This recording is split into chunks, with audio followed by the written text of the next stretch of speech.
ሰላም ቤተሰብ እንዴት ናቸው? ከኔ ጋር ሁሉ ሰላም ሁሉ መልካም ነው። እንግዲህ ዛሬ እንደምታዩት አብርሽ በጣም ከፍቶት በጣም እያለቃቀሰ ነው ማለት ነው። እና እንግዲህ ሩታ ከቤት ከወጣች ሰንበትበት ብላለች ቆይታለች ማለት ነው።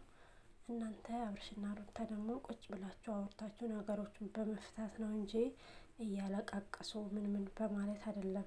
ትዳር እኮ ቀላል አይደለም። ትዳር ውስጥ ከገባችሁ ትዳር ማለት ሶስት ቃል ትዳር ማለት ብቻ አይደለም። በውስጡ ብዙ ነገሮች አሉ። ኃላፊነት አለ።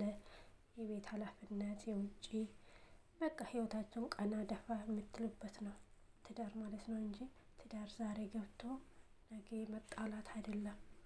የሰው ልጅ ነገሮችን በማውራት ይስተካከላል ማለት ነው። እንደዛ ነው እኔ የማውቀው። እንግዲህ የምታውቁት ደግሞ በደንብ አስረዱኝ ማለት ነው። እና አንዱ ሲናደድ አንዱ ረጋ ብሎ ምናምን ነው በቃ ነገሮችን በቀላሉ ሁኔታ ማሳለፍ የሚቻለው እንጂ እየተለቃቀሰ ምናምን አይደለም ልላችሁ እወዳለሁ። በተረፈ ይህ ቪዲዮ ላይክ፣ ሼር፣ ሰብስክራይብ ማድረጋችሁን አትርሱ። እወዳችኋለሁ፣ አከብራችኋለሁ ውድ ሀገሬ ልጆች። ባይ ባይ። ሰናይ ቆይታ